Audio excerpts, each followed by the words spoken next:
सुबह का शांत समय था। दूर किसी मंदिर से आती घंटियों की मधुर आवाज पूरे माहौल को आध्यात्मिक बना रही थी। तभी स्नेहा की आंख खुली। कमरे में हल्का हल्का अंधेरा था, लेकिन सुबह हो चुकी थी। उसने धीरे से उठकर पूरे कमरे पर नजर दौड़ाई। वह जिस इंसान को ढूंढ रही थी वो कहीं दिखाई नहीं दिया। उसने गहरी सांस ली, खुद को संभाला और तैयार होकर पूजा वाले कमरे में पहुंच गई। उसने आसन बिछाया, दीपक जलाया और पूरे मन से भगवान की आराधना करने लगी। पूजा खत्म होने के बाद उसने दोनों हाथ जोड़ लिए। कुछ पल तक आंखें बंद रखी, लेकिन अगले ही पल उसका सब्र टूट गया। उसकी आंखों से आंसुओं की धारा बहने लगी। वो भगवान के सामने घुटनों के बल बैठ गई और कांपती हुई आवाज में बोली, हे भगवान, आप तो सब कुछ जानते हैं, आपसे कोई बात छिपी नहीं रहती। मुझे बस इतना बता दीजिए कि मैं आखिर हूँ कौन, मेरी असली पहचान क्या है। पिछले 22 सालों से मैं जिस नाम और रिश्ते को अपनी दुनिया समझती रही, क्या वो सब झूठ था? अगर मैं स्नेहा राठौर नहीं हूँ तो फिर मैं कौन हूँ? मुझे मेरा सच लौटा दीजिए। मेरे दिल का ये दर्द अब सहा नहीं जाता। जिस इंसान को मैंने अपना पिता मानकर सबसे ज़्यादा प्यार किया, आज पता चला कि उनका मुझसे खून का रिश्ता ही नहीं है। आखिर मेरे साथ ही ऐसा क्यों हुआ? मैंने ऐसा कौन सा गुनाह किया कि मेरी पूरी पहचान ही मुझसे छीन ली गई? भगवान, मुझे थोड़ा सा सुकून दे दीजिए, क्योंकि अब मैं अंदर से पूरी तरह टूट चुकी हूँ। इतना कहते ही वो फूट फूट कर रोने लगी। उसने अपने दोनों हाथों से चेहरा ढक लिया ताकि उसकी सिसकियाँ बाहर न निकले, लेकिन दर्द इतना गहरा था कि आंसू रुकने का नाम ही नहीं ले रहे थे। काफी देर बाद उसने किसी तरह खुद को संभाला, पूजा का आसन समेटा और धीरे धीरे अपने ड्रेसिंग रूम में चली गई। वहां अलमारी से अपनी पुरानी डायरी निकाली, जिसे वो हमेशा अपने सबसे गहरे जज्बातों की गवाह बनाती थी। वो स्टडी टेबल पर बैठी, कांपते हाथों से पेन उठाया और लिखना शुरू किया।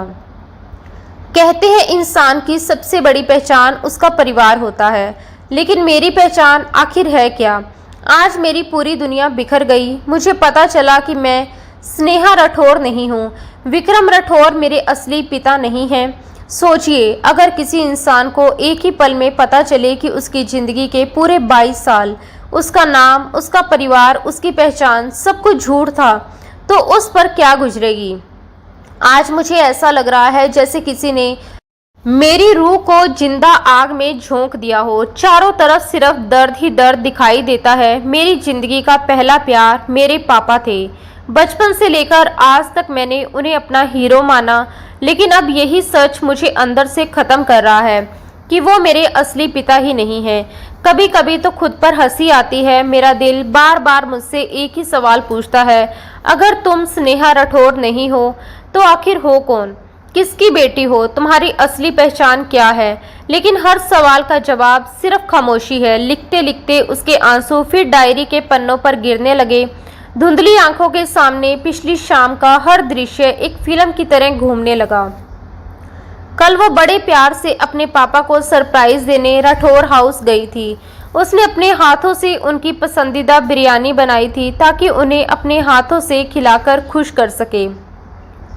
उस समय उसने पीच कलर की बेहद खूबसूरत शॉर्ट फ्रॉक पहन रखी थी और चेहरे पर मासूम मुस्कान थी। उसे क्या पता था कि कुछ ही मिनटों में उसकी पूरी जिंदगी बदलने वाली है। जैसे ही उसने लॉन का दरवाजा खोला, अंदर से आती आवाज़ों ने उसके कदम वहीं रोक दिए। वो चुपचाप दरवाजे के पीछे खड़ी हो गई। अंदर उसकी दादी कह रही थी, अब तो सब कुछ ठीक हो चुका है विक्रम।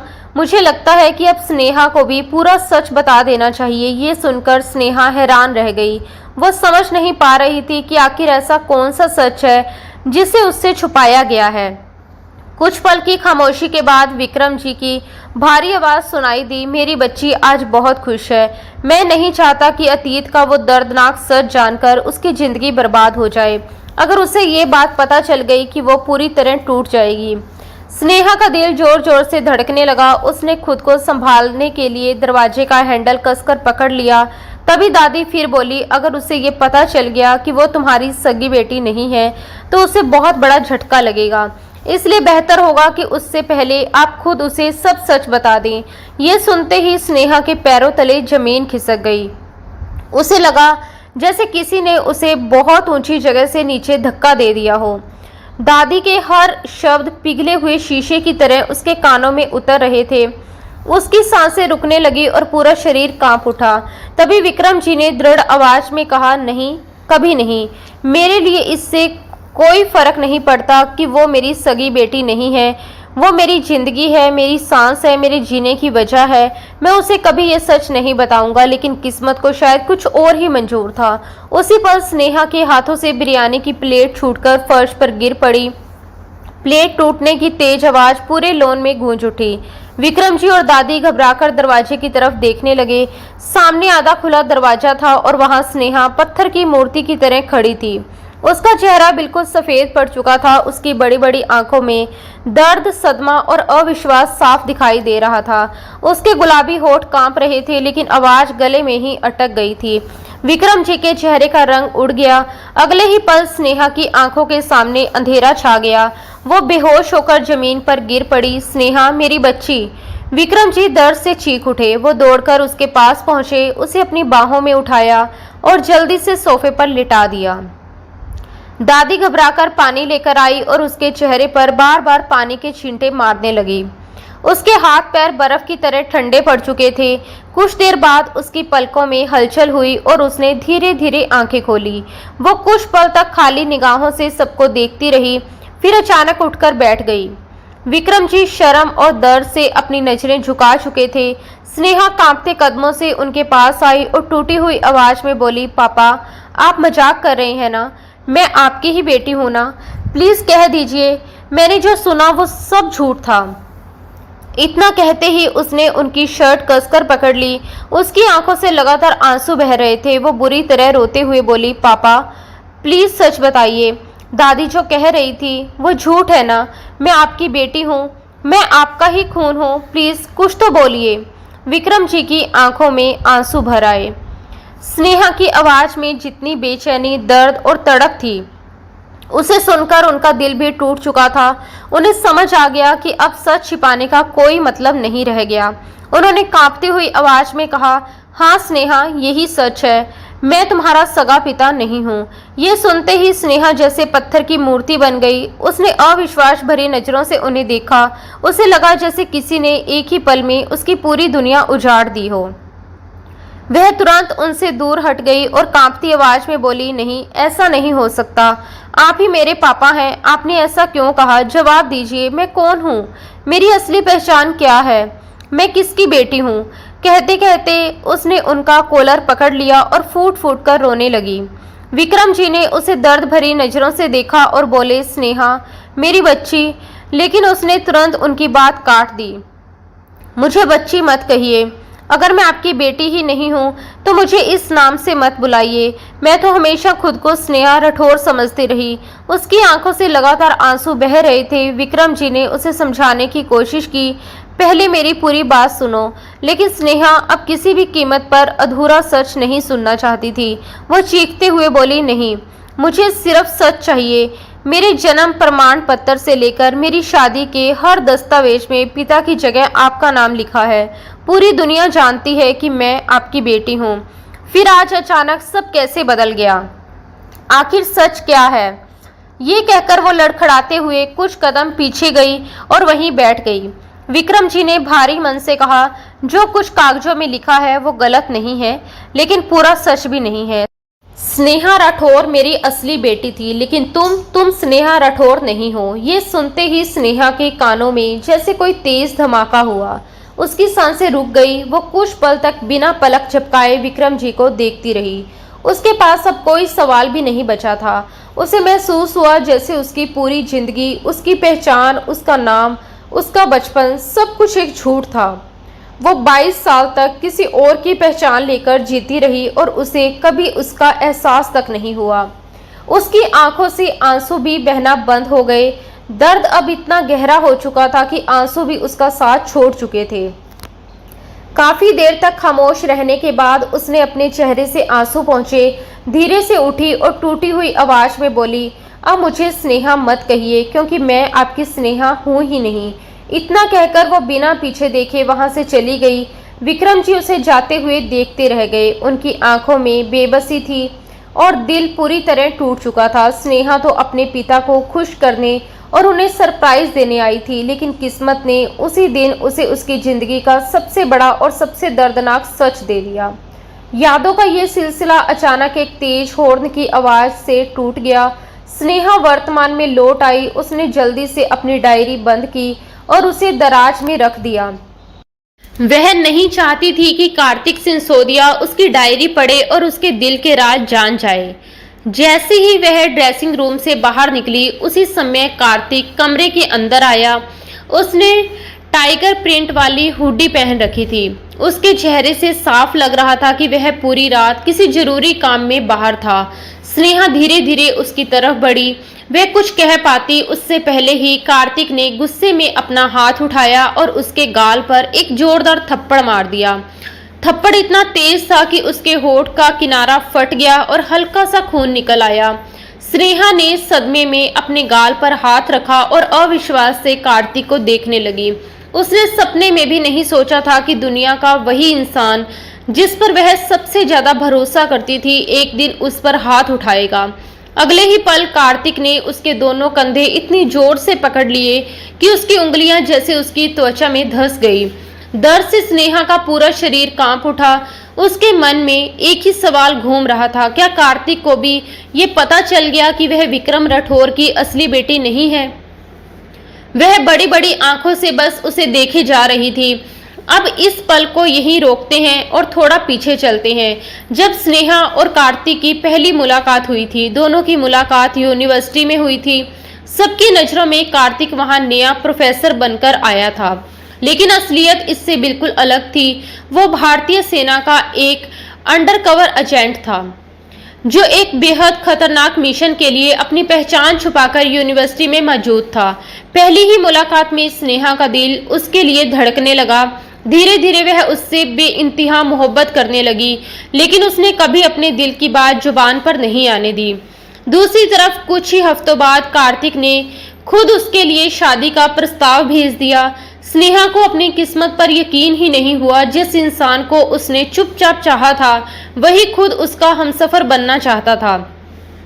विक्रम राठौर ने भी कार्तिक का पूरा बैकग्राउंड पता करने के बाद बिना किसी हिचकिचाहट के दोनों की शादी तय कर दी। शादी के बाद हर किसी को यही लगता था कि दोनों एक दूसरे से बेहद प्यार करते हैं। कार्तिक भी कई बार अपने प्यार का इजहार करता था, इसलिए स्नेहा ने कभी उसके इरादों पर शक नहीं किया। बचपन से उसे यही बताया गया कि उसके जन्म के समय ही उसकी मां की मौत हो गई थी, लेकिन वो नहीं जानती थी कि उसकी जिंदगी का सबसे बड़ा सच अभी भी उससे छुपा है। शादी की पहली रात वह फूलों से सजे कमरे में अपने नए जीवन के सुनहरे सपने लेकर बैठी थी। तभी कार्तिक लड़खड़ाते कदमों से कमरे में दाखिल हुआ। वह शराब के नशे में पूरी तरह डूबा हुआ था। वह उसके सामने आकर बैठा और मुस्कुराते हुए बोला, बहुत खूबसूरत लग रही हो, लेकिन मेरी ज्योति से ज्यादा नहीं। मेरी ज्योति जैसी कोई नहीं थी। स्नेहा का दिल एक पल में टूट गया। वो उसके मुंह से अपनी तारीफ सुनना चाहती थी, लेकिन उसने किसी और लड़की का नाम लिया। अगले ही पल कार्तिक ने उसके सर से दुपट्टा खींचकर दूर फेंक दिया और गुस्से से बोला, क्या मिला तुम्हें मेरी ज्योति की जगह लेकर? स्नेहा घबरा गई। उसे लगा शायद नशे की वजह से वो ऐसी बातें कर रहा है, लेकिन कार्तिक रुका नहीं। वो उसके होठों को देखते हुए बुदबुदाया। मेरी ज्योति के भी बिल्कुल ऐसे ही गुलाबी होठ थे। उसकी आंखों में अजीब सा जुनून उतर आया। वो धीरे धीरे उसके करीब झुक गया और बोला, तुम बिल्कुल मेरी ज्योति जैसी लगती हो। स्नेहा ने खुद को उससे दूर करने की कोशिश की, लेकिन नशे और जुनून में डूबा कार्तिक किसी की सुनने की हालत में नहीं था। वो अपनी भावनाओं पर काबू नहीं रख पाया और स्नेहा बेबस होकर उसकी गिरफ्त में सिसकती रह गई। शादी के सिर्फ 2 दिन बाद ही किसी इमरजेंसी मिशन की वजह से कार्तिक घर छोड़कर चला गया। पूरे 12 घंटे बाद जब वो वापस लौटा, तब किसी प्यार या अपनेपन की जगह उसके अंदर सिर्फ गुस्सा भरा हुआ था। कमरे में कदम रखते ही उसने बिना कुछ कहे स्नेहा के चेहरे पर एक जोरदार थप्पड़ मार दिया। स्नेहा दर्द से लड़खड़ा गई। उसने गुस्से में उसका चेहरा कसकर पकड़ लिया और दांत भींचते हुए बोला, मैं तुमसे नफरत करता हूँ। तुम्हारी वजह से मेरी ज्योति मुझसे हमेशा के लिए दूर चली गई। किसी गलत फहमी में मत रहना, कि तुम मेरी मोहब्बत बनकर इस घर या मेरे कमरे में आई हो। उसके हर शब्द में स्नेहा के दिल को छलनी कर दिया। उसे लगा जैसे उसके शरीर से जान ही निकल गई हो। वह कांपती आवाज में सिर्फ इतना कह पाई, कौन कौन ज्योति। कार्तिक की आंखों में नफरत साफ दिखाई दे रही थी। उसने ठंडी लेकिन बेहद खतरनाक आवाज में जवाब दिया, मेरी पहली पत्नी ज्योति। कार्तिक के मुंह से ये सच सुनते ही स्नेहा के सर पर जैसे आसमान टूट पड़ा। वो बिल्कुल पत्थर की तरह जड़ हो गई और अविश्वास भरी आंखों से उसे देखती रह गई। उसने अपने गले पर उसकी मजबूत पकड़ से खुद को छुड़ाने की भी कोशिश नहीं की। उसी पल बाहर आसमान में बादल जोर से गरजे, मानो प्रकृति भी इस दर्दनाक सच की गवाह बन गई हो। स्नेहा को लगा जैसे वो किसी गहरे अंधे कुएं में गिरती चली जा रही हो।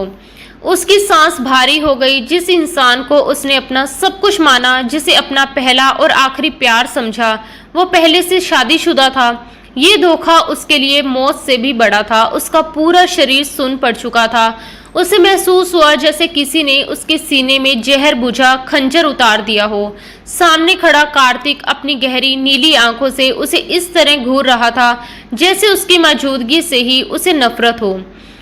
उसके हाथ की पकड़ स्नेहा के गले पर लगातार मजबूत होती जा रही थी। स्नेहा अब बिल्कुल शांत थी। उसने ना खुद को बचाने की कोशिश की, ना ही कोई आवाज निकाली। धीरे धीरे उसकी सांसें रुकने लगी। आंखों के सामने अंधेरा छाने लगा और उसका दम घुटने लगा। शायद कार्तिक गुस्से में सचमुच उसकी जान ले देता, लेकिन जैसे ही उसने स्नेहा की बंद होती आंखें देखी, उसके दिल में एक पल के लिए हल्की सी टिस उठी।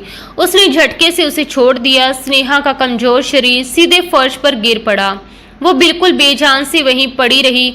उसका दिमाग अब भी उस एक सच को स्वीकार नहीं कर पा रहा था। वो कार्तिक सिंसोदिया की दूसरी पत्नी है। उसके लिए यकीन करना भी मुश्किल था कि जिस आदमी के लिए उसने अपने सारे सपने सजाए थे, उसकी जिंदगी में पहले से कोई और थी। कार्तिक उसके पास घुटनों के बल बैठ गया।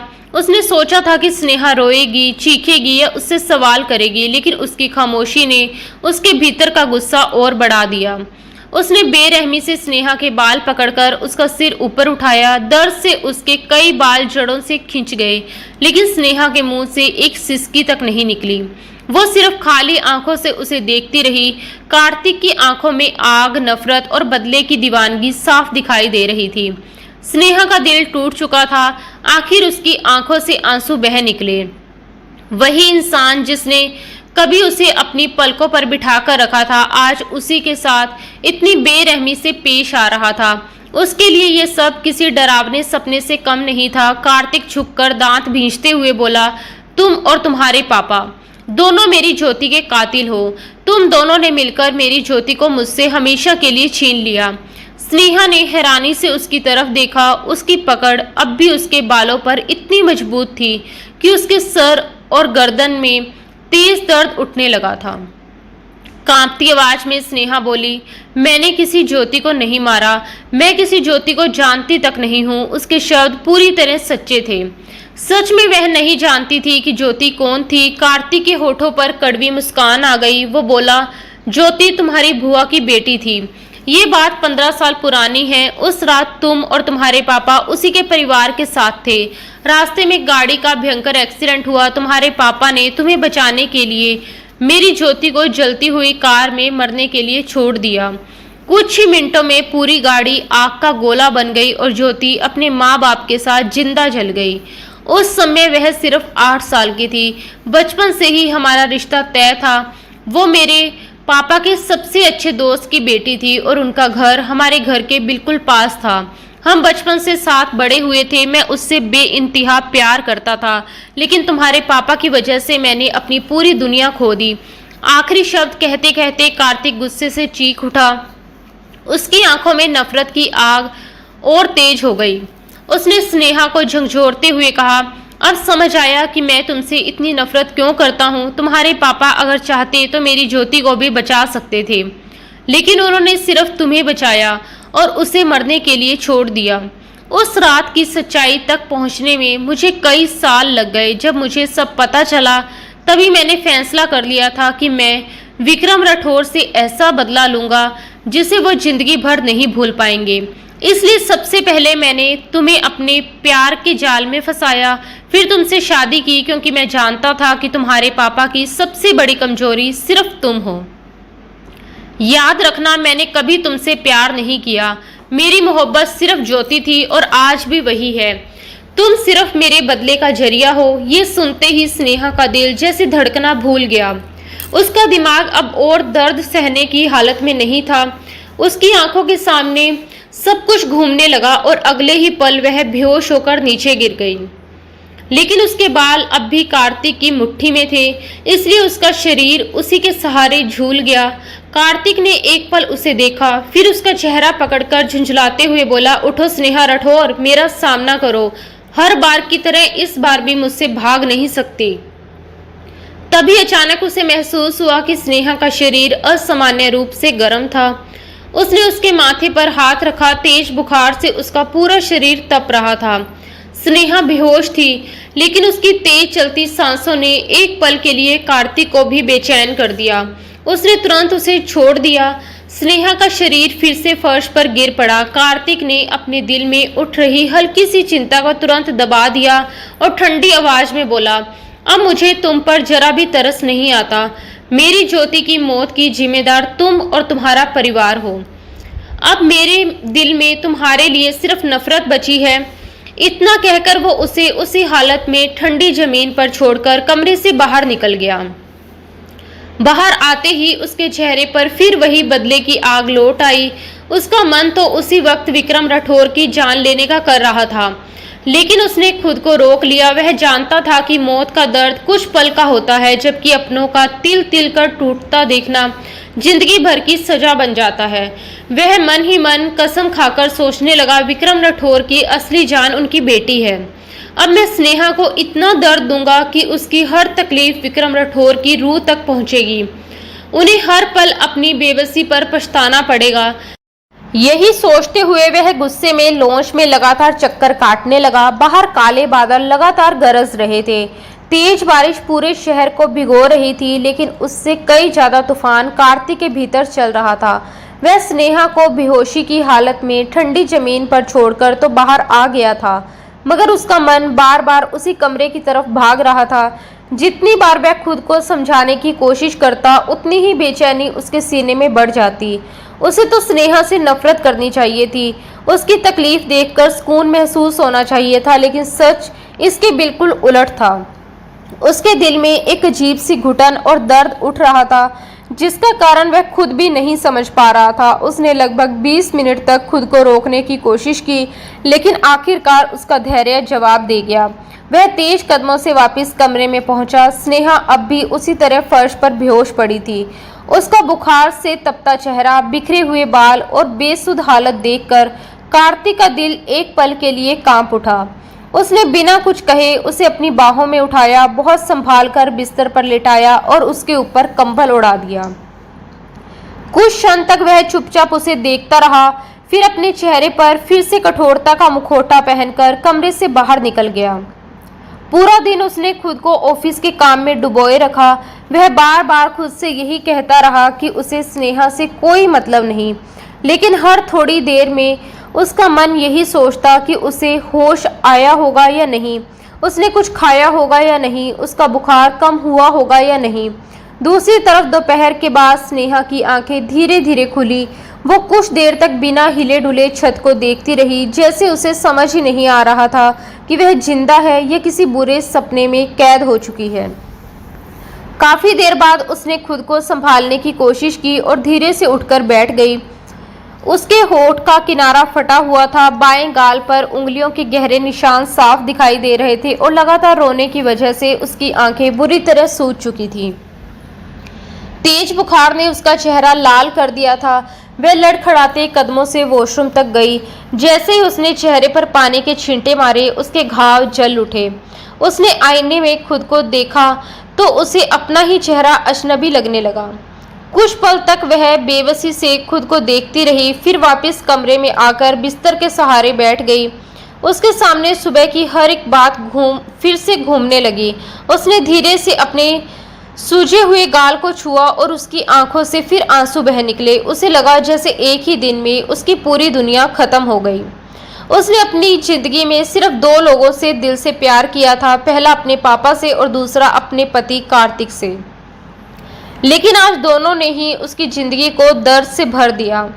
वह अभी इस सदमे से उबर भी नहीं पाई थी कि दूसरा सच उसके सामने आकर खड़ा हो गया।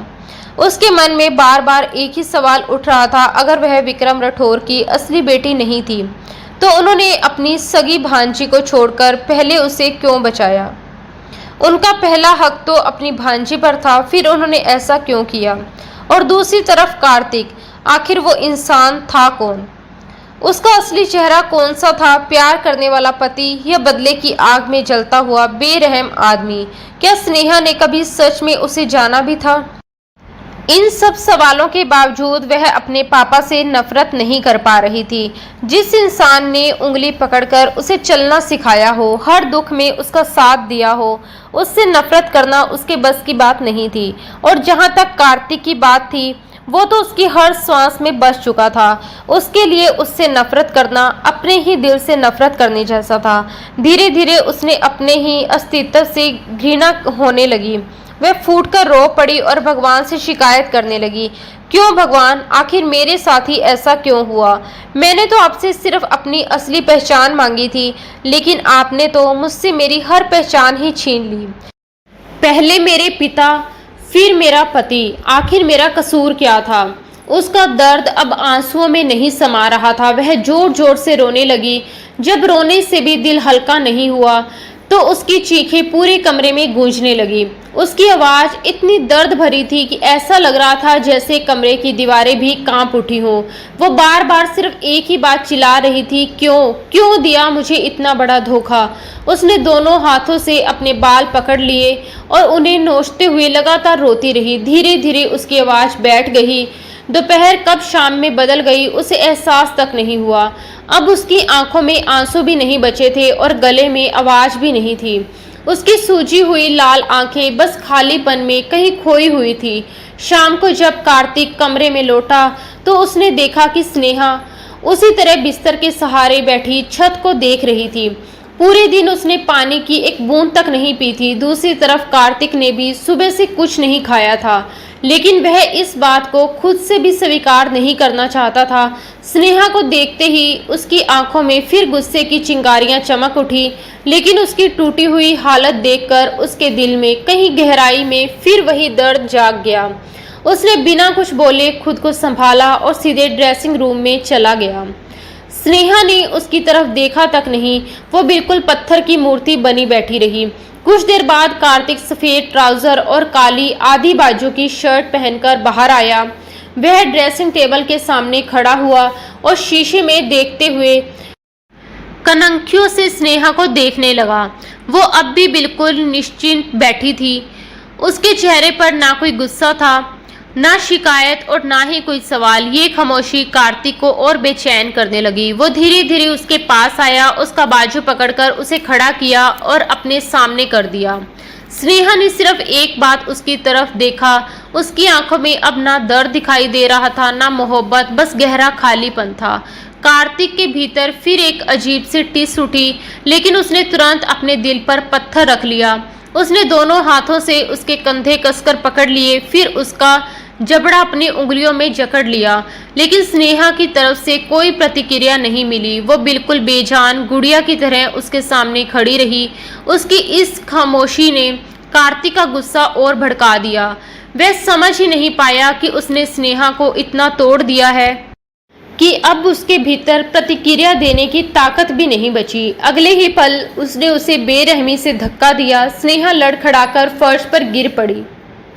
कार्तिक ने ठंडी आवाज में कहा, आज से तुम्हारी जगह यही है। इतना कहकर वह बिना पीछे देखे बिस्तर पर जाकर लेट गया।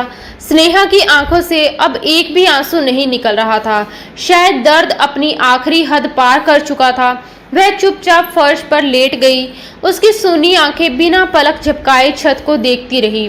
पूरी रात उसने उसी बर्फ जैसी ठंडी जमीन पर बिना चादर, बिना तकिए और बिना किसी शिकायत के बिताई। कमरे में गहरा सन्नाटा पसरा हुआ था।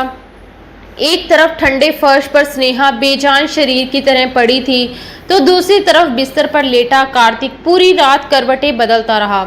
उसे नींद नहीं आ रही थी। वह बार बार यही चाहता था कि स्नेहा कुछ तो बोले, उससे सवाल करे, उस पर चीखे, रोए, उससे नफरत करे या उसके सामने अपना दर्द निकाल दे, ताकि शायद वो भी अपने भीतर जमा गुस्सा बाहर निकाल सके।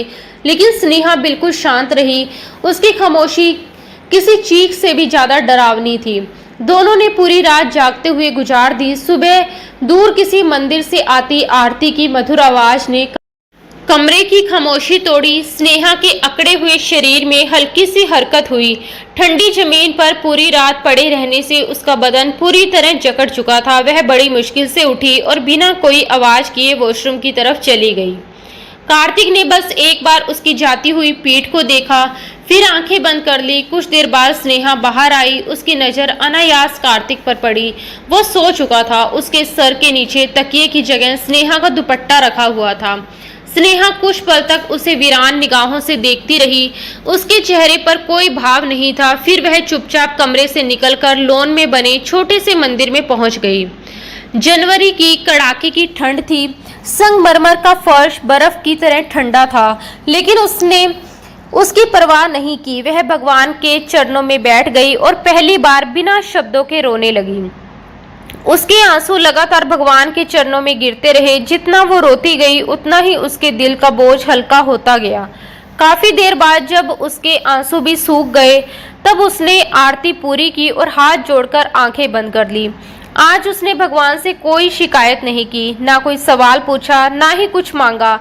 वह सिर्फ खामोश बैठी रही। उसे लगा जैसे अब उसके पास मांगने के लिए बचा ही क्या है। कुछ देर बाद वह वही मंदिर के ठंडे फर्श पर लेट गई और ऊपर लटकते झूमर को देखते हुए सोचने लगी, इंसान की जिंदगी भी कितनी अजीब होती है। जब सब कुछ अच्छा चलता है तब भगवान याद नहीं आते, लेकिन जब जिंदगी टूटने लगती है तब सबसे पहले उसी के दर पर इंसान आकर रोता है। शायद हम सब कहीं ना कहीं बहुत स्वार्थी हैं। हम भगवान को भी तब याद करते हैं जब हमें खुद सहारे की जरूरत होती है। यही सोचते सोचते उसकी आंख लग गई। उधर जब कार्तिक की नींद खुली तो सुबह के 9 बज चुके थे।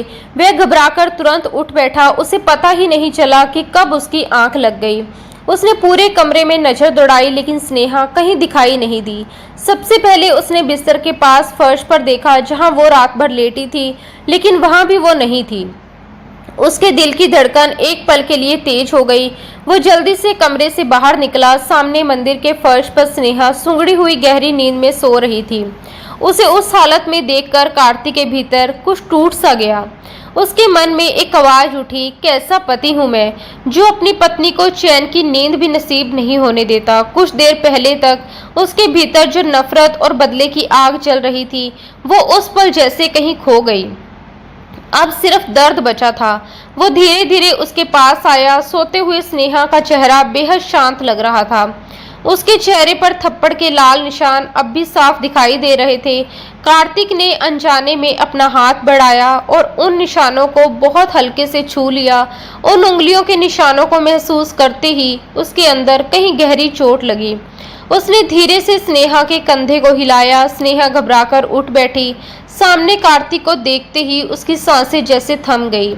वो तुरंत खड़ी हो गई। कार्तिक ने बिना कुछ कहे उसका बाजू पकड़ा और उसे वापस कमरे में ले आया। उसने उसे बिस्तर पर बिठा दिया। स्नेहा चुपचाप बैठी रही। उसके चेहरे पर अब भी कोई भाव नहीं था। कार्तिक उसके सामने बैठ गया और उसके गाल पर बने लाल निशानों को ध्यान से देखने लगा। उसके दूध जैसे गोरे चेहरे पर अपनी ही उंगलियों के निशान देखकर उसके दिल में एक अजीब सी कसक उठी।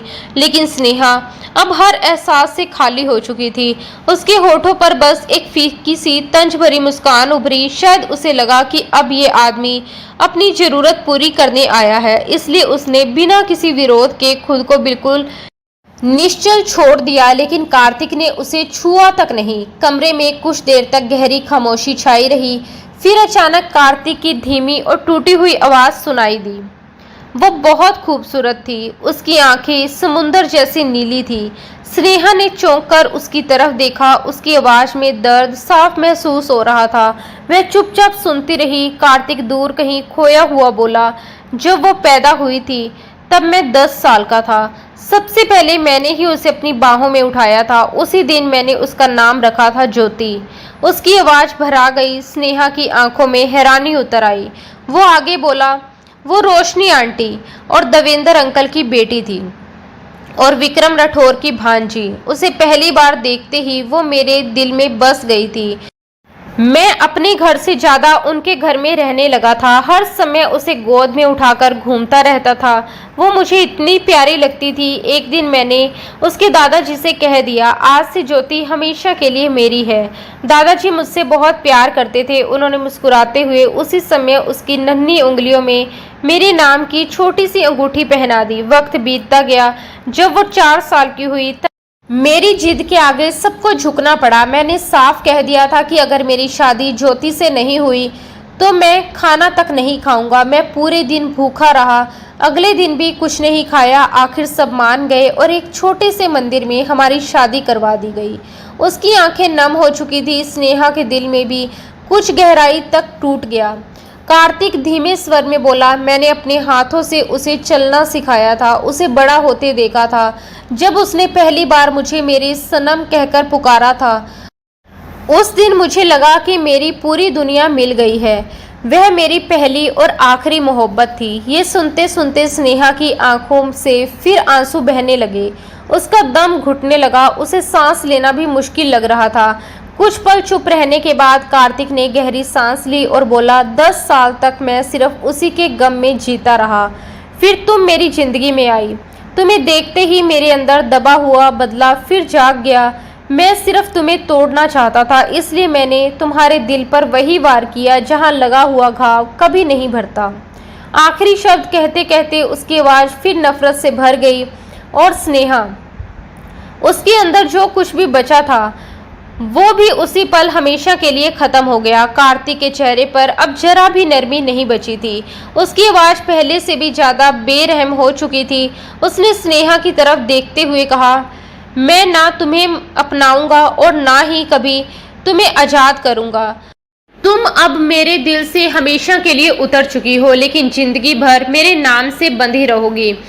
जिस शिद्दत से मैंने ज्योति से प्यार किया था, अब उसी शिद्दत से तुमसे नफरत करूंगा। उसके हर शब्द ने स्नेहा के दिल को अंदर तक चीर दिया।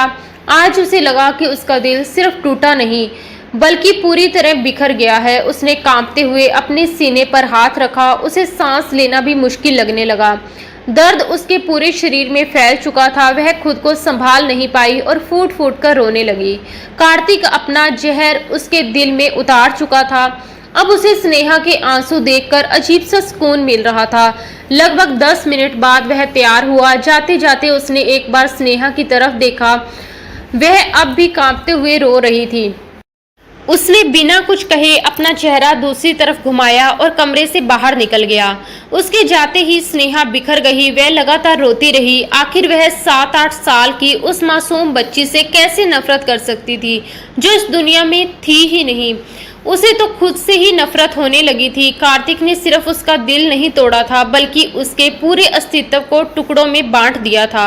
रात धीरे धीरे गहरी होती गई। चारों तरफ सन्नाटा छा गया। देर रात स्नेहा को एक भयानक सपना आया। उसने देखा कि चारों तरफ अंधेरा है, गोलियों की आवाजें गूंज रही है और फिर देखते ही देखते आंख की ऊंची लपटें सब कुछ निगलने लगती हैं।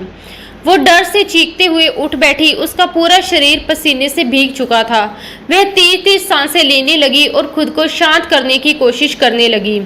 उसकी घबराई हुई चीख सुनकर कार्तिक की नींद भी खुल गई। वह उठकर बैठा और कुछ पल तक उसे देखता रहा। स्नेहा बुरी तरह कांप रही थी। उसकी आंखों से लगातार आंसू बह रहे थे। उस रात वह कमरे में आने से पहले ही सोफे पर सो गई थी। 2 मिनट बाद कार्तिक उठकर उसके सामने आ खड़ा हुआ। उसने गुस्से में उसका बाजू पकड़कर उसे खड़ा कर दिया और झुंझलाकर बोला, अब क्या नई मुसीबत आ गई है? मुझे चैन से सोने भी नहीं दोगी? स्नेहा ने भीगी आंखों से उसकी तरफ देखा। एक पल के लिए उसका दिल चाहा कि वह उसके सीने से लगकर जी भरकर रो ले, लेकिन अगले ही पल उसे याद आ गया कि वह सारे अधिकार बहुत पहले खो चुकी है। कार्तिक ने उसे जोर से धक्का दे दिया। स्नेहा और जोर से रोने लगी। उसने उसे लगभग घसीटते हुए दरवाजे तक पहुंचाया और ठंडी आवाज में बोला, जितना रोना है इस कमरे के बाहर जाकर रो, मुझे परेशान मत करो। इतना कहकर उसने स्नेहा को फिर बाहर धक्का दे दिया और उसके मुंह पर जोर से दरवाजा बंद कर दिया। स्नेहा संभल नहीं पाई और फर्श पर गिर गई। वह काफी देर तक वहीं बैठी चुपचाप रोती रही। फिर किसी तरह खुद को संभाला और दूसरे कमरे में जाकर बिस्तर पर लेट गई। उसने बहुत कोशिश की कि अब और ना रोए, लेकिन दर्द उसके बस से बाहर था। वह फिर फूट फूट कर रोने लगी। टूटी हुई आवाज में बोली, क्यों बचाया था आपने मुझे पापा? क्यों? काश उस दिन मुझे ही मर जाने देते, ज्योति तो बचा लेते। इतना कहते ही वह दर्द से चीख उठी। अगली सुबह शुरू हो चुकी थी, लेकिन सिंसोदिया विला में मौत जैसा सन्नाटा पसरा हुआ था। स्नेहा धीरे धीरे अपने कमरे में आई और अपना मोबाइल ढूंढने लगी। कुछ देर बाद उसे वो साइड टेबल पर रखा मिल गया। कांपते हाथों से उसने विक्रम राठौर का नंबर मिलाया। कुछ रिंग जाने के बाद कॉल उठ गई। उधर से जैसे ही विक्रम जी की आवाज आई, स्नेहा मेरी बच्ची। स्नेहा के आंसू फिर बह निकले। उसने कांपती आवाज में सिर्फ एक सवाल पूछा, पापा ज्योति कौन है? ये सुनते ही दूसरी तरफ अचानक तेज ब्रेक लगने की आवाज आई। टायर सड़क पर घिसे और उनकी चीखती हुई आवाज मोबाइल से साफ सुनाई दी। विक्रम जी घबराकर बोले, स्नेहा बेटा, मैं अभी गाड़ी चला रहा हूँ, मैं तुम्हारे पास आता हूँ, फिर आराम से सारी बात करूँगा। स्नेहा दर्द से भरकर बोली, अब बैठकर बात करने का वक्त निकल चुका है पापा। कार्तिक सिंसोदिया आपके खून का प्यासा बन चुका है। जिस इंसान को मैं अपना पति समझती थी वो कभी मेरा था ही नहीं। आपने आखिर ये सब क्यों किया? उसकी आवाज़ चीख में बदल गई। उधर से विक्रम जी जल्दी से बोले, नहीं स्नेहा, बात वैसी नहीं है, तुम अभी पूरा सच नहीं जानती। ये सुनकर स्नेहा के होठों पर दर्द भरी हंसी आ गई। तभी उसी समय कार्तिक कमरे के अंदर आया। स्नेहा ने उसकी तरफ देखा भी नहीं और रोते हुए बोली, अब सच जानकर भी क्या होगा पापा? काश आपने मुझे ही मर जाने दिया होता, सिर्फ ज्योति को बचा लिया होता। आपने मेरी पूरी जिंदगी बर्बाद कर दी। उसकी सिसकियां पूरे कमरे में गूंज रही थी। ये सब सुनकर कार्तिक के दिल में भी कहीं गहराई में हल्का सा दर्द उठा, लेकिन उसने उसे दबा दिया। तभी अचानक मोबाइल से गोलियों की आवाज सुनाई दी। स्नेहा का चेहरा सफेद पड़ गया। वो घबराकर चीख उठी, पापा क्या हुआ? हेलो हेलो पापा, जवाब दीजिए प्लीज। अगले ही पल मोबाइल से विक्रम जी की दर्द भरी चीख सुनाई दी, पापा। स्नेहा पागलों की तरह चीख उठी। मोबाइल उसके हाथ से छूटकर नीचे कालीन पर गिर गया। उसने पलटकर देखा तो कार्तिक सामने खड़ा था। वो दौड़ती हुई उसके पास पहुंची और उसके हाथ पकड़कर रोने लगी, प्लीज मेरे पापा को बचा लीजिए, उन्हें कुछ हो गया है। मैंने गोलियों की आवाज सुनी, उनकी चीख सुनी है, प्लीज कार्तिक उन्हें बचा लीजिए। वो किसी पागल की तरह उससे गुहार लगा रही थी, लेकिन कार्तिक ने बेरहमी से उसके हाथ झटक दिए। उसके चेहरे पर नफरत साफ दिखाई दे रही थी। उसने ठंडी आवाज में कहा, मेरी बला से मर जाएं। ये सुनकर स्नेहा जैसे पत्थर बन गई। अगले ही पल वह उसके पैरों में गिर पड़ी, हाथ जोड़कर रोते हुए बोली, भगवान के लिए ऐसा मत कहिए, वो मेरे पापा हैं, आप उन्हें बचा सकते हैं, मैं आपके आगे हाथ जोड़ती हूँ प्लीज। उसकी हालत देखकर भी कार्तिक का चेहरा नहीं बदला।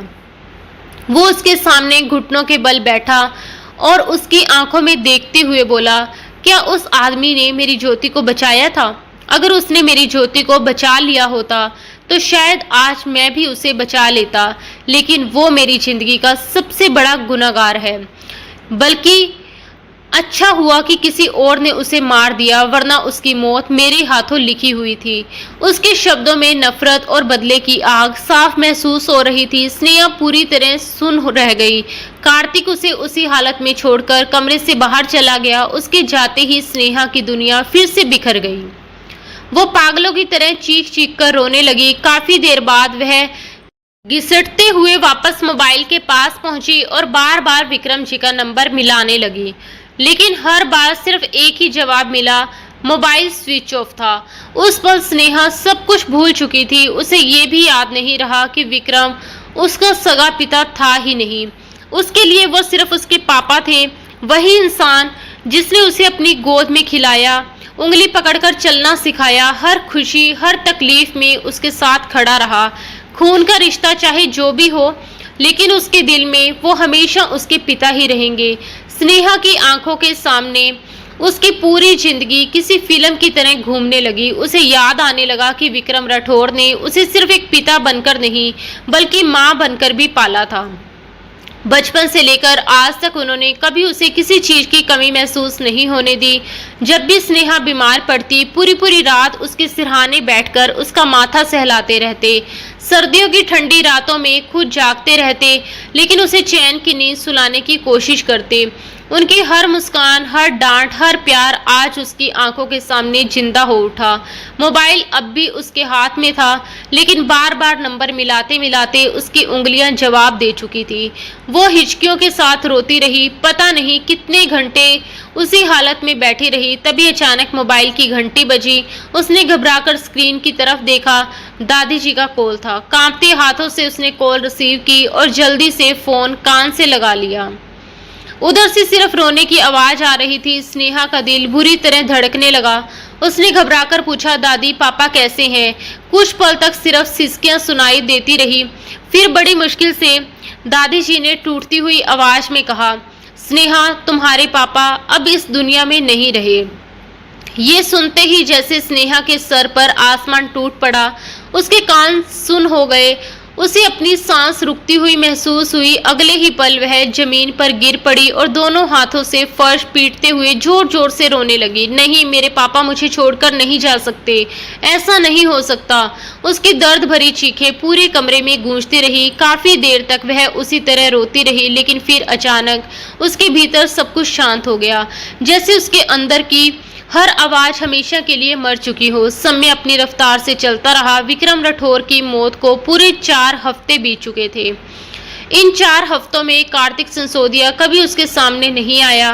वो अक्सर घर से बाहर ही रहता। आज पूरे 1 महीने बाद स्नेहा ने उसे फिर देखा।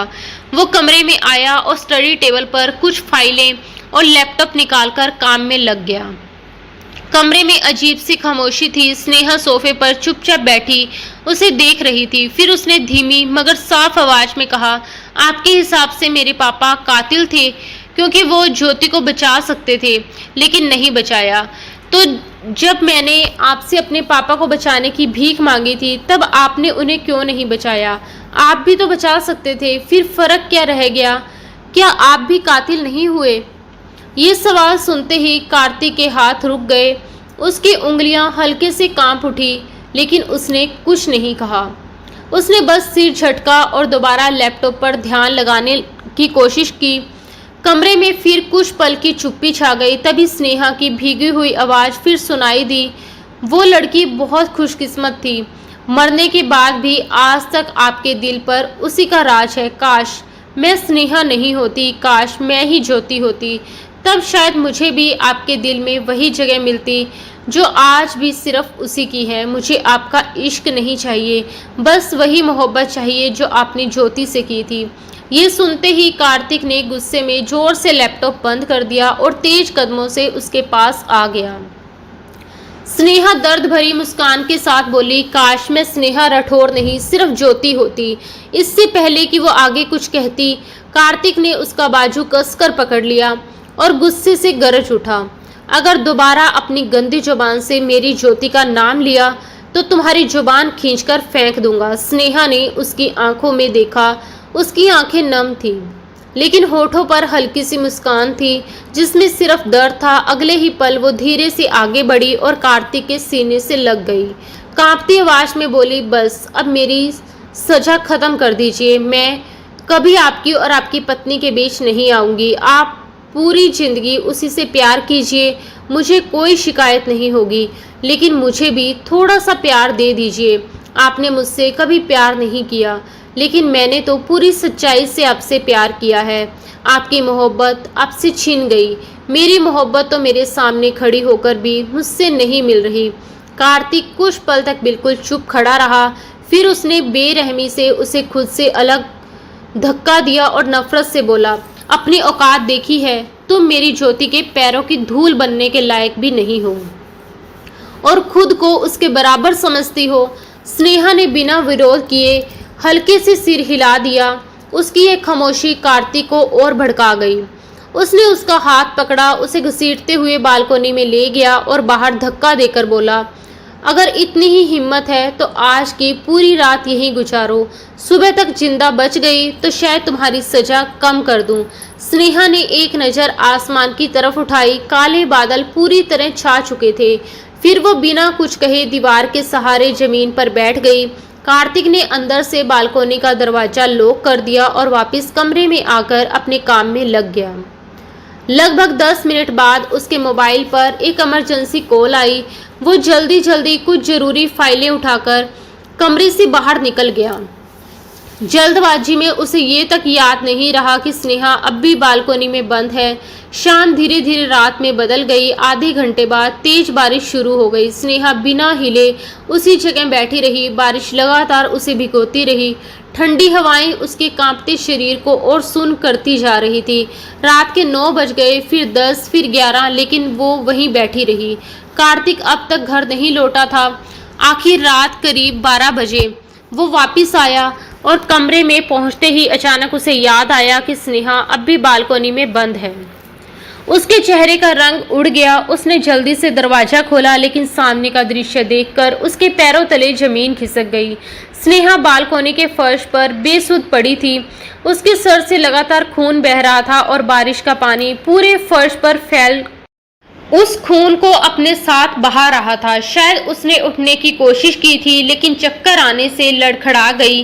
उसका सर तेजी से लोहे की रेलिंग से टकराया और गहरी चोट लग गई। चोट इतनी जोरदार थी कि कुछ ही पलों में खून बहने लगा और वह वहीं बेहोश होकर ठंडे फर्श पर गिर पड़ी। स्नेहा को उस हालत में देखकर कार्तिक सिसोदिया के पैरों तले जमीन खिसक गई। उसे ऐसा महसूस हुआ जैसे किसी ने एक ही पल में उसकी सांसें छीन ली हो। बदला, नफरत, गुस्सा, सब कुछ उसी क्षण खत्म हो गया। वह घबराकर दौड़ता हुआ स्नेहा के पास पहुंचा। उसने उसे अपनी बाहों में उठाया और बार बार उसके चेहरे को थपथपाते हुए घबराई आवाज में पुकारने लगा, स्नेहा, आंखें खोलो, प्लीज स्नेहा। लेकिन स्नेहा पूरी तरह बेहोश हो चुकी थी। उसके शरीर में कोई हरकत नहीं थी। कार्तिक ने एक पल भी गवाए बिना उसे अपनी बाहों में उठाया और तेजी से अस्पताल की ओर निकल पड़ा। आधी रात का समय था। अस्पताल के सुनसान कॉरिडोर में सन्नाटा पसरा हुआ था। डॉक्टर स्नेहा को तुरंत ऑपरेशन थिएटर में ले गए। कुछ ही देर बाद एक नर्स हाथ में एक फॉर्म लेकर कार्तिक के सामने आकर खड़ी हो गई। वह सहम गया। डॉक्टर ने गंभीर आवाज में बताया कि सर पर गहरी चोट लगी है, तुरंत ऑपरेशन करना पड़ेगा, लेकिन सर्जरी के दौरान अगर कोई अनहोनी होती है तो उसकी जिम्मेदारी अस्पताल की नहीं होगी। ये सुनते ही कार्तिक का गला सूख गया। कांपते हाथों से उसने फॉर्म पर साइन किया। जैसे ही स्नेहा को ऑपरेशन थिएटर के अंदर ले जाया गया, बाहर लगी लाल बत्ती जल उठी। उस छोटी सी लाल रोशनी ने जैसे कार्तिक की पूरी दुनिया अंधेरे में डुबो दी। वह बेचैनी से कभी दीवार के पास जाता, कभी कॉरिडोर में चक्कर लगाता। उसके दिल की धड़कन हर पल तेज होती जा रही थी। कुछ देर बाद दादी जी भी अस्पताल पहुंच गई। उन्होंने आते ही घबराकर पूछा, स्नेहा को क्या हुआ? 4 दिन पहले तो बिल्कुल ठीक थी। कार्तिक वहीं बेंच पर बैठ गया और टूटे हुए शब्दों में शुरू से लेकर आखिर तक की सारी बात बता दी। सब सुनकर दादी जी कुछ पल तक बिल्कुल खामोश रही। उनकी आंखों के सामने एक पुरानी याद ताजा हो गई। कुछ दिन पहले स्नेहा उनके सामने बैठी थी। उसके हाथ में कुछ पुरानी तस्वीरें और एक खत था। वह उन्हें देखते हुए लगातार हंस रही थी। उसकी वो हंसी भी अजीब थी, जिसमें दर्द ज़्यादा था और खुशी बिल्कुल नहीं। तब दादी ने उससे कहा था, अब तो कार्तिक को सच बता दो स्नेहा। स्नेहा ने बड़ी मुश्किल से अपनी हंसी रोकी थी और पलटकर पूछा था, आपको सच में लगता है इतना सब होने के बाद मुझे उसे सब बता देना चाहिए?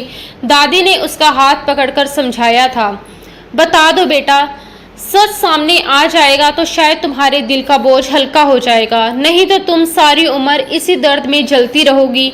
स्नेहा ने फीकी मुस्कान के साथ जवाब दिया था, अगर मुझे यकीन होता कि सच जानने के बाद सब ठीक हो जाएगा तो मैं उसी दिन बता देती, लेकिन अब बहुत देर हो चुकी है दादी। वो इंसान तो अपनी पत्नी को खो चुका है, उसके लिए अब कोई सच मायने नहीं रखता। इतना कहकर वो खत और तस्वीरें उठाकर ऊपर चली गई थी।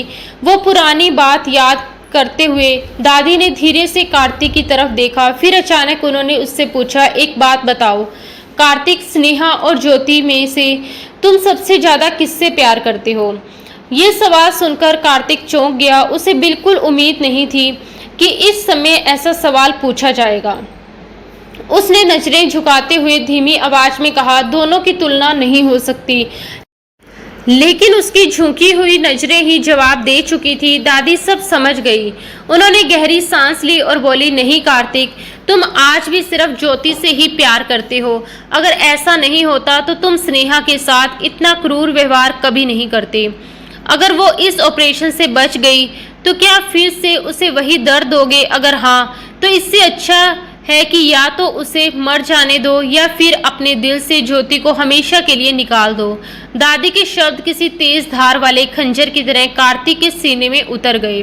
उसके पास कोई जवाब नहीं था। वो पूरी तरह खामोश बैठा रह गया। दादी ने उसकी आंखों में झांकते हुए कहा, अब मैं तुम्हें तुम्हारी जिंदगी का सबसे बड़ा सच बताने जा रही हूँ। कार्तिक ने धीरे धीरे सिर उठाया।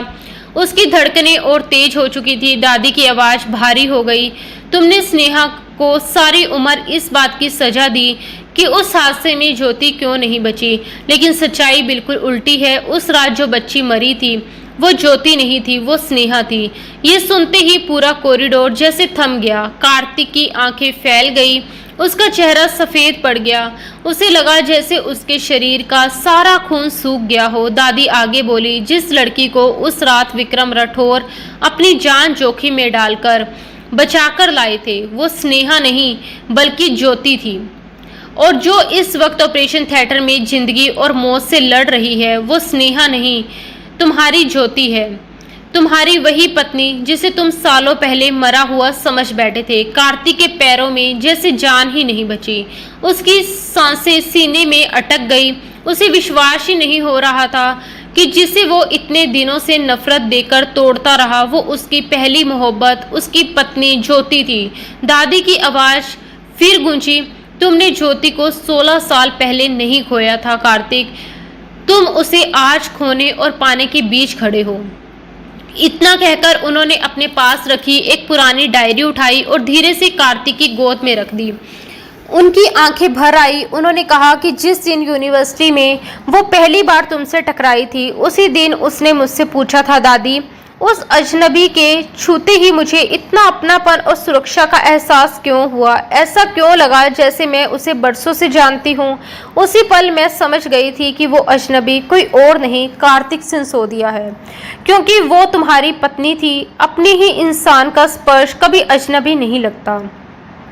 उसी दिन से उसने ये डायरी लिखनी शुरू कर दी। उसे लगता था कि वह सबसे छुपाकर लिख रही है, लेकिन मैंने उसे माँ बनकर पाला है।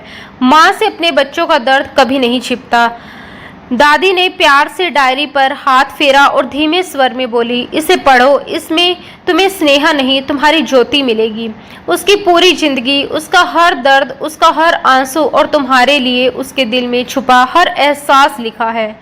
तब तुम्हें समझ आएगा कि तुम उसकी जिंदगी में क्या थे और उसने तुम्हें खोकर भी कभी अपने दिल से क्यों नहीं निकाला।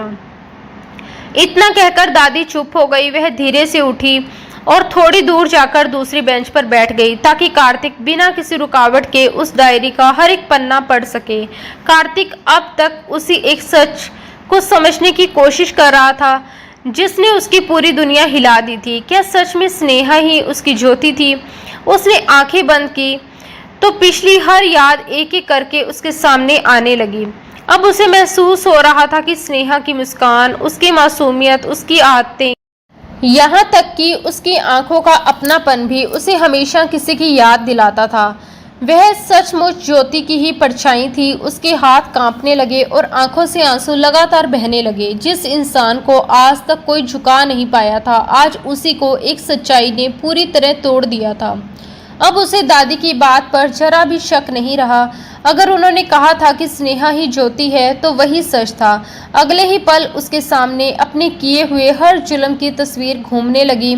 उसने उसी लड़की पर हाथ उठाया था जिसे वो अपनी जान से भी ज़्यादा चाहता था। उसी को धक्का दिया, उसी को ठंडी जमीन पर तड़पने के लिए छोड़ दिया, उसी को बालकोनी में बंद करके बारिश में मरने के लिए छोड़ दिया।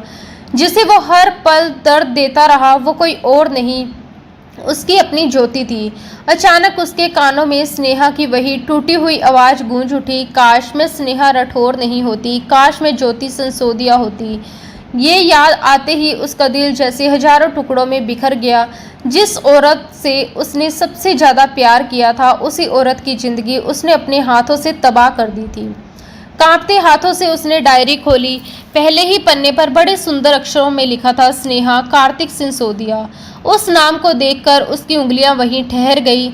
उसने धीरे से उन अक्षरों को छुआ, जैसे उनमें स्नेहा का स्पर्श महसूस करना चाहता हो। आगे के हर पन्ने पर स्नेहा ने पहली मुलाकात से लेकर शादी तक की हर छोटी बड़ी याद लिखी थी। उसने बताया था कि पहली बार कार्तिक को देखकर उसके दिल में कैसी हलचल हुई थी, कैसे वो हर दिन उसे देखने के लिए बेकरार रहती थी, कैसे उसकी एक मुस्कान पूरे दिन की खुशी बन जाती थी। हर पन्ने में सिर्फ मोहब्बत थी, सिर्फ कार्तिक था। फिर अचानक एक जगह आकर उसके हाथ रुक गए, उसकी सांसें भी जैसे थम गई। वहाँ लिखा था, इंसान की पहचान उसके परिवार से होती है, लेकिन मैं आज तक नहीं जान पाई कि मैं आखिर हूँ कौन। आज मुझे पता चला कि मैं स्नेहा राठौर नहीं, विक्रम राठौर मेरे असली पिता नहीं हैं। अगर किसी दिन तुम्हें पता चले कि तुम्हारी 22 साल की पूरी पहचान, तुम्हारा नाम, तुम्हारा अस्तित्व सब झूठ था, तो तुम पर क्या बीतेगी। मुझे ऐसा लग रहा है जैसे किसी ने मेरी आत्मा को आग में झोंक दिया हो। हर तरफ सिर्फ दर्द ही दर्द है। मेरी जिंदगी का पहला प्यार मेरे पापा थे, लेकिन अब पता चला कि वो मेरे पिता ही नहीं थे। मेरा ज़मीर बार बार मुझसे पूछता, अगर तुम स्नेहा नहीं हो तो फिर कौन हो, तुम्हारी पहचान क्या है। मुझे हर तरफ सिर्फ झूठ दिखाई देता। ये पढ़ते पढ़ते कार्तिक ने अपने सीने पर हाथ रख लिया। उसका दम घुटने लगा। उसे पहली बार एहसास हुआ कि जिस दर्द से स्नेहा गुजरी थी, उसका अंदाजा भी वो कभी नहीं लगा पाई। तभी उसकी नज़र अगले पन्ने पर गई। वहाँ लिखा था, मैं अभी पहले धोखे से संभली भी नहीं थी कि मेरी जिंदगी ने मुझे दूसरा जख्म दे दिया। जिस इंसान को मैंने अपना सब कुछ माना, वो पहले से किसी और का था। मैंने कभी ये नहीं चाहा कि मेरी जिंदगी में आने वाला आदमी किसी और की यादों में बंटा हुआ हो। मेरी बस एक छोटी सी ख्वाहिश थी कि उसकी ज़िंदगी की पहली और आखिरी औरत सिर्फ मैं बनूं। मैं किसी 7 साल की मासूम बच्ची से कैसे जल सकती हूँ। वो तो इस दुनिया में भी नहीं रही, बल्कि उसकी किस्मत पर तरस आता है कि मरने के 16 साल बाद भी उसका प्यार सिर्फ उसी का है। धिक्कार है मुझ पर। काश मैं उस दिन मर गई होती और ज्योति जिंदा रहती। काश मैं स्नेहा राठौर नहीं, ज्योति होती। क्या मुझे अपने ही पति का वो प्यार कभी नहीं मिल सकता जो वो ज्योति से करता है। लेकिन शायद हर चाहत पूरी नहीं होती। अगर हर इच्छा पूरी हो जाए तो अधूरी ख्वाहिशों का दर्द कौन समझेगा। डायरी के उन पन्नों पर जगह जगह आंसुओं के सूखे निशान साफ दिखाई दे रहे थे। हर शब्द जैसे स्नेहा के टूटे हुए दिल की गवाही दे रहा था। कार्तिक की आंखों से भी लगातार आंसू बह रहे थे। उसने कांपते हुए अगला पन्ना पलटा। वहां लिखा था, आज मेरे पापा भी मुझे छोड़कर चले गए। मेरी पूरी दुनिया एक ही पल में उजड़ गई। वह सिर्फ मेरे पिता नहीं थे, वो मेरी माँ भी थे। उन्होंने मुझे अपनी जान से बढ़कर प्यार दिया। आज मुझसे मेरा सब कुछ छिन गया। मैं उन्हें आखिरी बार देख भी नहीं पाई। पापा, मुझे माफ़ कर दीजिए। बस एक बार लौट आइए। मैं आपसे कभी कोई सवाल नहीं करूँगी। मैं ये भी नहीं पूछूंगी कि आपने मुझसे सच क्यों छुपाया। मुझे बस इतना पता है कि आप मेरे पापा थे और पिता कभी बदला नहीं करते। आपके बिना ये दुनिया मुझे काटने को दौड़ती है। पापा, आप इतने दूर क्यों चले गए, शायद चांद से भी बहुत दूर। कार्तिक ने कांपते हाथों से डायरी का अगला पन्ना पलटा। वहाँ लिखे शब्द जैसे सीधे उसके दिल में उतर रहे थे। दिल करता है कि उस इंसान के पास जाऊं, उसका हाथ पकड़ूं, उसे अपने सामने बिठाकर पूछूं कि मैंने उसका क्या बिगाड़ा था। उसने मुझे इतनी तकलीफ क्यों दी। मेरे आंसुओं का उस पर कोई असर क्यों नहीं हुआ। मैं उसके गले लगकर इतना रोना चाहती हूँ कि मेरा दर्द उसकी रूह तक पहुँच जाए। उसे एहसास हो कि किसी की सच्ची मोहब्बत के बदले इतनी बेरहमी नहीं दी जाती। और जब उसे ये एहसास हो जाए तब मेरी आत्मा इस शरीर को छोड़ दे ताकि वो सारी उम्र उसी तरह तड़पे जैसे मैं तड़पती रही हूँ। पन्नों पर सूखे आंसुओं के अनगिनत निशान थे। हर दाग बता रहा था कि ये शब्द सिर्फ लिखे नहीं गए थे बल्कि रो रो कर बहाए गए थे। कार्तिक का चेहरा पूरी तरह सफ़ेद पड़ चुका था, फिर भी उसने खुद को रोक नहीं पाया। उसने अगला हिस्सा पढ़ा। आज मुझे मेरे सारे सवालों के जवाब मिल गए। अगर मेरी जिंदगी को कोई नाम देना हो तो उसे मजाक कहा जा सकता है, बहुत घटिया मजाक। मैं ज्योति हूँ। यकीन नहीं होता कि जिसे मैं कल तक खुशकिस्मत समझती रही वो लड़की मैं खुद हूँ। पापा, आपने मुझे क्यों बचाया? मुझे मर जाने देना चाहिए था। जिस पल मैं स्नेहा राठौर से ज्योति बनी उसी पल मेरे शब्द भी बदल गए। अब मुझे अपनी ही बातों पर हंसी आती है। कभी मैं रोकर कहती थी काश मैं स्नेहा ना होती, ज्योति होती, और आज दिल कहता है काश मैं ज्योति ना होती, सिर्फ स्नेहा होती। कार्तिक की आंखों से आंसू टपकने लगे। वो पढ़ता गया। आज मुझे समझ आया कि पापा दुनिया के सबसे अच्छे इंसान थे। उस हादसे में जो लड़की मरी थी वो मैं नहीं थी, वो उनकी सगी बेटी स्नेहा राठौर थी। मैं ज्योति बच गई थी, फिर भी उन्होंने मुझे अपनी बेटी बनाकर पाला, मुझे अपनी स्नेहा बना लिया। मुझे गर्व है कि मैं उनकी बेटी हूँ। मैं इसी पहचान के साथ मरना चाहती हूँ कि मैं स्नेहा राठौर हूँ। ज्योति होना मेरे लिए कोई सौभाग्य नहीं, क्योंकि ज्योति वो औरत है जिससे उसका पति नफरत करता है, जबकि उसी ज्योति से वो सबसे ज़्यादा प्यार भी करता है। इस बात पर कभी कभी मुझे जोर से हंसने का मन करता है। आगे लिखा था, मुझे लगता है मैं ज़्यादा दिन नहीं जी पाऊंगी। उसकी बेरुखी और नफरत मुझे वैसे ही ख़त्म कर देगी। मैं जानती हूँ कि उसके बिना जिंदा नहीं रह सकती, इसलिए मैंने फैसला कर लिया कि ये राज किसी को नहीं बताऊंगी कि मैं ज्योति हूँ। ज्योति तो 16 साल पहले मर चुकी थी। अब सिर्फ स्नेहा राठौर जिंदा है, और वो भी ज़्यादा दिनों की मेहमान नहीं। कार्तिक की सांसें भारी हो गई। डायरी उसके हाथों में कांप रही थी। फिर उसने पढ़ा, आज मैंने अपने प्यार को आज़ाद कर दिया। मैं चाहकर भी उससे नफरत नहीं कर सकती। मेरी जिंदगी के सारे मकसद खत्म हो चुके हैं। शायद ये मेरी आखिरी लिखाई हो। अगर मैं कल ना रहूं तो भी मुझे कोई शिकायत नहीं होगी। बस मेरी एक दुआ है, जब उसे पता चले कि मैं ही ज्योति हूँ तब तक बहुत देर हो चुकी हो, वो मुझे खो चुका हो, तब उसे मेरी कीमत समझ आए। लेकिन तब मैं उससे बहुत दूर जा चुकी हूँ, ठीक वैसे ही जैसे पापा मुझसे दूर चले गए। कार्तिक के हाथ अब सुन पड़ने लगे थे, लेकिन आखिरी पंक्तियां अभी बाकी थी। काश वो इंसान मेरे बिछड़ने पर तड़पे और मैं उसे कभी न मिलूं। मेरी दुआ है कि अगले जन्म में भी हमारा सामना ना हो। अगर भगवान के दरबार में कभी पाप और पुण्य का हिसाब हो तो मैं उसके सामने नहीं खड़ी होनी चाहती, क्योंकि मैं उसे सज़ा नहीं दे पाऊंगी।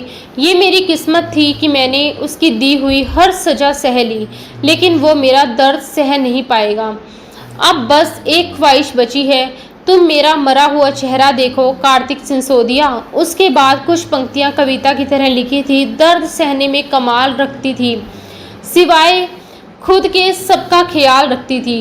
बाबा की लाडली, वो नाजों से पली गुड़िया, जाने कैसे हौसला बेमिसाल रखती थी।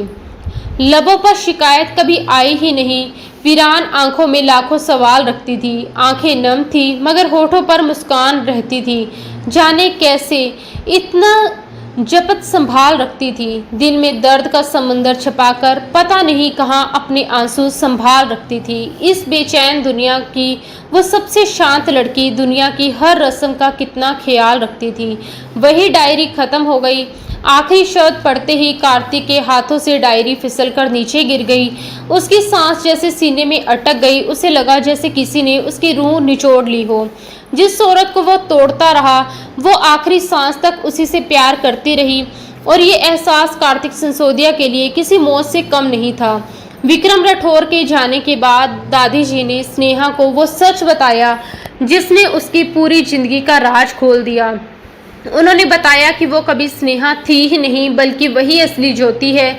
16 साल पहले जिस रात उसके माता पिता की मौत हुई थी वो कोई साधारण सड़क हादसा नहीं, बल्कि सोची समझी साजिश और कत्ल की कोशिश थी। दुश्मन पूरे परिवार को खत्म करना चाहते थे। ज्योति की जान बचाने और उसे दुश्मनों की नज़रों से हमेशा के लिए दूर रखने के लिए विक्रम राठौर ने दुनिया के सामने ये खबर फैला दी कि ज्योति भी उस हादसे में मर गई। इसके बाद उन्होंने उसे अपनी सगी बेटी बनाकर पाला, उसका नाम स्नेहा रखा और उसे वही पहचान देकर बड़ा किया। यही वजह थी कि जब कार्तिक सिसोदिया का रिश्ता आया तो विक्रम राठौर ने बिना एक पल गवाए शादी के लिए हाँ कर दी। वह जानते थे कि कार्तिक की पत्नी कोई और नहीं बल्कि उसकी अपनी ज्योति ही है। दूसरी तरफ अस्पताल के सुनसान कॉरिडोर में बैठा कार्तिक दोनों हाथों से अपना चेहरा ढके फूट फूट कर रो रहा था। आज उसे समझ आया कि इंसान को किसी रिश्ते की असली कीमत तक पता चलती है जब वो उसे खोने के कगार पर पहुंच जाता है। उसने पहली बार पूरी सच्चाई के साथ भगवान के आगे हाथ फैलाए और टूटे हुए दिल से सिर्फ एक दुआ मांगी, उसकी ज्योति बच जाए। पूरी रात बेचैनी में बीत गई। सुबह जैसे ही ऑपरेशन थिएटर का दरवाजा खुला, डॉक्टर बाहर आए। कार्तिक घबराकर खड़ा भी नहीं हो पाया। डॉक्टर के चेहरे पर हल्की सी मुस्कान थी। उन्होंने कहा, घबराइए मत, अब मरीज पूरी तरह खतरे से बाहर है। बस इतना सुनना था कि कार्तिक की आंखों से राहत के आंसू बह निकले। उसे लगा जैसे भगवान ने उसे दूसरी जिंदगी दे दी हो। उसके मन में सिर्फ एक ही बात थी, वो ज्योति से अपने हर गुनाह की माफ़ी मांगेगा। अगर उसे पहले सच पता होता कि उस रात मरने वाली बच्ची ज्योति नहीं थी तो वह कभी उसे इतनी तकलीफ नहीं देता। जिस विक्रम राठौर को वह सालों तक अपनी जिंदगी का सबसे बड़ा दुश्मन समझता रहा, वही असल में उसकी खुशियों का सबसे बड़ा रक्षक निकला। उन्होंने उसकी ज्योति की जान बचाकर उस पर ऐसा एहसान किया था जिसे वो कभी चुका नहीं सकता था। अगले 24 घंटे बाद ज्योति को आईसीयू से कमरे में शिफ्ट कर दिया गया। बीच बीच में उसे होश आता, लेकिन दवाइयों के असर से वो ज़्यादा देर जाग नहीं पाती थी। रात के करीब 8 बजे दादी जी घर लौट आई। वो चाहती थी कि अब दोनों पति पत्नी अकेले बैठकर अपने बीच की सारी गलतफहमियां खत्म करें। कमरे में हल्की खामोशी पसरी हुई थी। ज्योति चुपचाप छत को देख रही थी, जबकि कार्तिक पास रखे स्टूल पर सिर झुकाए किसी अपराधी की तरह बैठा था। काफी देर बाद उसने हिम्मत जुटाकर धीरे से ज्योति का हाथ अपने हाथों में लिया और कांपती आवाज में बोला, ज्योति। उसके होठों पर बस एक हल्की सी फीकी मुस्कान आई, लेकिन उसने कुछ नहीं कहा। सिर की चोट अब भी दर्द दे रही थी। कार्तिक की आंखें भर आई। मैं जानता हूँ, मैं तुम्हारा सबसे बड़ा गुनहगार हूँ। तुम चाहो तो मुझे कोई भी सजा दे दो, चाहे मेरी जान ले लो। मैं एक शब्द भी नहीं कहूँगा, लेकिन बस एक बार मुझसे बात कर लो। बहुत साल हो गए तुम्हारे मुंह से अपने लिए मेरे सनम सुने हुए। क्या एक बार फिर मुझे वैसे बुला सकती हो? उसकी आवाज़ उम्मीद और पछतावे से भरी हुई थी। मैं माफ़ी मांगने के लायक भी नहीं हूँ, इसलिए माफ़ी भी नहीं मांगूंगा। जो सज़ा देना चाहो दे दो। वह अभी अपनी बात पूरी भी नहीं कर पाया था कि ज्योति के होठ धीरे से हिले। मैंने आपको माफ़ कर दिया। कार्तिक अविश्वास से उसे देखने लगा। ज्योति ने पहली बार उसकी तरफ सीधा देखा। उसकी आंखों में ना गुस्सा था ना शिकायत, वो बहुत ही शांत थी। उसने धीमे स्वर में कहा, आप मेरी मोहब्बत में अंधे होकर मेरे ही कत्ल का बदला मुझसे लेते रहे। आप विलेन नहीं हैं कार्तिक सिसोदिया, आप भी इस कहानी के एक पीड़ित इंसान हैं। मुझे आपसे नफरत नहीं होती, बल्कि मुझे आपके लिए दुख होता है। मेरी वजह से आपने इतने साल तक खुद को जलाया। मैं आपको कैसे सजा दूं? मैं आपसे मोहब्बत करती हूं और मोहब्बत में अपने महबूब को दर्द नहीं दिया जाता। कार्तिक उसे हैरानी से देखता रह गया। उसे विश्वास ही नहीं हो रहा था कि इतनी तकलीफ सहने के बाद भी उसके दिल में इतनी नरमी कैसे बची हुई थी। उसने घबराकर पूछा, तुम ठीक हो ना? तुम्हें मुझ पर गुस्सा नहीं आ रहा? तुम चाहो तो मुझ पर चिल्ला सकती हो, रो सकती हो, अपना सारा दर्द बाहर निकाल सकती हो। ज्योति ने मुस्कुराकर धीरे से सर हिला दिया। अभी थोड़ी देर पहले डॉक्टर ने मुझे एक ऐसी बात बताई है जिसने मेरी सारी शिकायतें भुला दी। कार्तिक का दिल फिर तेजी से धड़कने लगा। क्या कहा डॉक्टर ने? सब ठीक तो है? ज्योति ने बिना कुछ बोले उसका हाथ थामा और बहुत ही प्यार से अपने पेट पर रख दिया। उसकी आंखों में आंसू थे, लेकिन होठ मुस्कुरा रहे थे। अब चाहकर भी मैं आपसे नाराज नहीं रह सकती, क्योंकि मेरे सनम। उसने इतने प्यार से ये शब्द कहा कि कार्तिक का पूरा अस्तित्व कांप उठा। आप पापा बनने वाले हैं। एक पल के लिए समय जैसे रुक गया। कार्तिक की आंखें फैल गई। वो कुछ बोल ही नहीं पाया। फिर कांपती आवाज में बोला, सच सच कह रही हो ना? ज्योति ने भीगी पलकों के साथ मुस्कुराकर हाँ में सर हिला दिया। अगले ही पल कार्तिक स्टूल से उठकर उसके पास बिस्तर पर बैठ गया। उसने बहुत ही संभाल कर उसे अपने सीने से लगा लिया। उसकी आंखों से खुशी के आंसू लगातार बह रहे थे। मैं वादा करता हूँ अब कभी तुम्हें कोई तकलीफ नहीं दूंगा। मैं दुनिया का सबसे अच्छा पति बनूंगा और उससे भी अच्छा पिता। मुझे यकीन ही नहीं हो रहा कि मेरा बच्चा मेरी ज्योति का हिस्सा होगा। I love you so much Jyoti. उसकी आवाज भरा गई। उसने बार बार उसके माथे को चूम लिया। ज्योति बस उसे देखती रही। उसके दिल में उस पर सिर्फ प्यार और दया थी। उसे लगा हर कहानी का खलनायक बुरा नहीं होता। कभी कभी हालात एक मासूम इंसान को भी गलत रास्ते पर ले जाती हैं। वो चाहती तो उस दिन हमेशा के लिए कार्तिक से रिश्ता तोड़ सकती थी, लेकिन डॉक्टर की एक खबर ने उसकी सोच बदल दी थी। अब वो सिर्फ पत्नी नहीं, एक माँ भी बनने वाली थी। वो अपने बच्चे को टूटा हुआ परिवार नहीं देना चाहती थी। उसने तय कर लिया कि वो अपने बच्चे के लिए हर दर्द भुला देगी। आखिर माँ बाप अपनी औलाद की खुशियों के लिए सबसे बड़ी कुर्बानी भी मुस्कुराकर दे देती है। शायद इसी रिश्ते को दुनिया का सबसे पवित्र रिश्ता कहा जाता है। भगवान ने हर रिश्ता बेहद खूबसूरती से बनाया है। बस उन्हें संभालना और उनकी कदर करना इंसान के अपने हाथ में होता है। तो दोस्तों, आज की ये भावुक और दिल को छू जाने वाली कहानी आपको कैसी लगी, हमें कमेंट बॉक्स में ज़रूर बताइए। अगर कहानी ने आपके दिल को छुआ हो और आपको पसंद आई हो तो इसे लाइक करना बिल्कुल ना भूलें। ऐसे ही प्यार और भावनाओं, रिश्तों और खूबसूरत एहसासों से भरी नई नई रोमांटिक कहानियाँ सुनने के लिए हमारे चैनल को सब्सक्राइब जरूर करें और नोटिफिकेशन बेल भी ऑन कर लें ताकि हमारी आने वाली कोई भी कहानी आपसे मिस ना हो। मिलते हैं दोस्तों बहुत ही जल्द एक नई दिलचस्प, रोमांटिक और यादगार कहानी के साथ। तब तक अपना और अपने अपनों का ख्याल रखिए। धन्यवाद दोस्तों। राधे राधे।